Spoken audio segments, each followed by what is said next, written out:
Davido has simply done is that when Asiwaju is taking a plane to country to look for the foreign investors that will come here, he has told them, don't come. Has he done a service to the average Nigerian inside Ede that does not know the royal family of Ede? Has he done a service to the Nigerians in Omaran who is in the bush trying to get wood? Has he done anybody a privilege in the rice farms in Bida? No, he hasn't. Except Davido can show me 2-3 companies where he's producing beans, rice, the local food for the local man.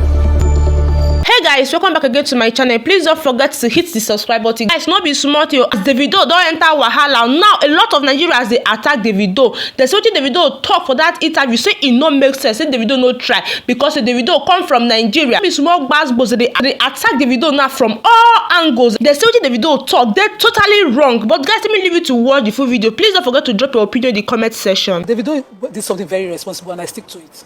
Davido is one of the privileged Nigerians who are dual citizens. He talks about his Atlanta background a lot. Did he do a service to the Nigerian who doesn't have that privilege? No, because that Nigerian needs an investor who would set up and create an enabling labor market that will give him life, that will empower him, that will employ him.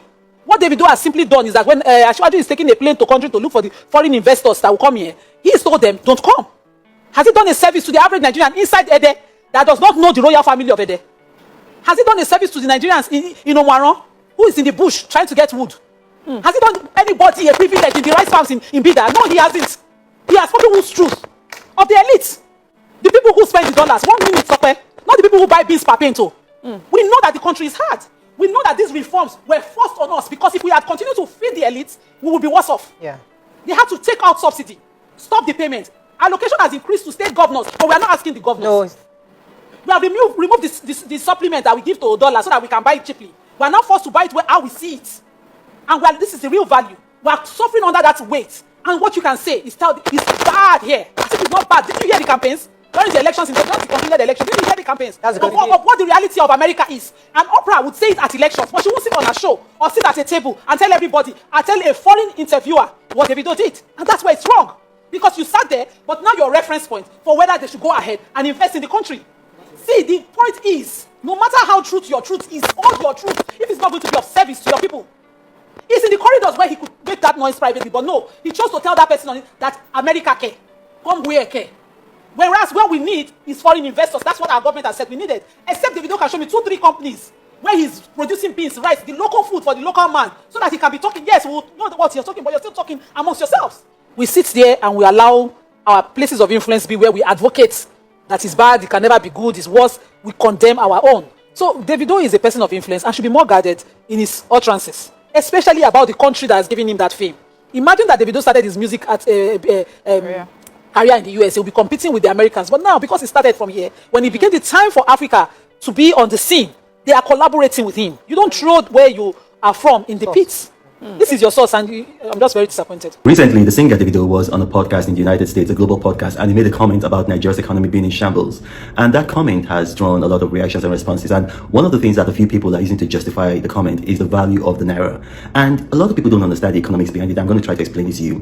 When you use the value of the naira from the 80s under President Shagari, through the 90s under Abacha, and then to President Obasanjo, all the way to General Muhammadu Buhari, you're not doing the right thing, because the value of the naira then wasn't the accurate value. The naira was pegged, and because it was pegged, the naira was being defended monthly. We started in the 80s with about $200 million monthly, and then it grew to an astronomical amount under General Buhari of about $1.5 billion every month. So basically, we were subsidizing the naira. So all of that cheap dollars that we were getting is because the Central Bank of Nigeria was subsidizing the naira, and we weren't using that money to just imagine if we were using $1.5 billion to provide infrastructure, to build roads, to build energy plants, to build hospitals, to build schools. Imagine where Nigeria would be now. And what were we using that money for? And please, you can fact check me. We're using that money to buy $75 million worth of French champagne, 25 million pounds of Scotch whiskey. We're spending the money on human hair. Women were spending about $200 million on human hair because the dollar was cheap. And what was happening is that people were not in manufacturing in Nigeria, so it was just cheaper to import. Things that we could make in Nigeria, like tomato paste, toothpick, pizza, even spring water, we were importing them. And so what the Tinubu administration has done is to stop that subsidy and to allow the naira float. So what we now have is a floated currency. Basically, a floated currency is that it is governed by the laws of demand and supply. So that's why the currency just suddenly devalued. It's not because of bad governance. It's actually a good thing. Now, you see what's happening because of that. Nigerians can no longer afford a lot of imported things. And what's the result of that? We're now producing and manufacturing those things in Nigeria. The Dangote tomato paste factory has now come back up in Kano. Why? Because we can no longer afford to import tomato paste from Italy. And so it's now affordable to manufacture in Nigeria and a number of other things. And that's why if you look at the NBS data, our GDP for the third quarter of 2024 was 4.36, higher than most countries. The United States had a GDP of the same period of 2.8. And then unemployment has reduced. According to NBS, unemployment in the second quarter is now 4.2. It's because of this. You got to understand that there is historical, precedence for this. During the Civil War, we were not importing again because a lot of people, there was just people who were importing largely in Lagos and in the coastal areas. They went back to Biafra, and so importation just crashed. And because importation crashed, what happened is that we saw people now manufacturing in the Lagos axis of Ikeja, Ijora, and we saw that in 1971, our GDP grew by 25.01, 1970 by 24%, but 1969, it grew by 24%. That was the highest GDP growth rate that Nigeria has ever had, and you can cross-check me. So our economy is in good hands. I know that, yes, you want to see cheap things, you want to see the Naira regain its value. If you want to do that, then you've got to be like me. You've got to dress in made in Nigeria attire, made in Nigeria fabric. You've got to buy made in Nigeria products.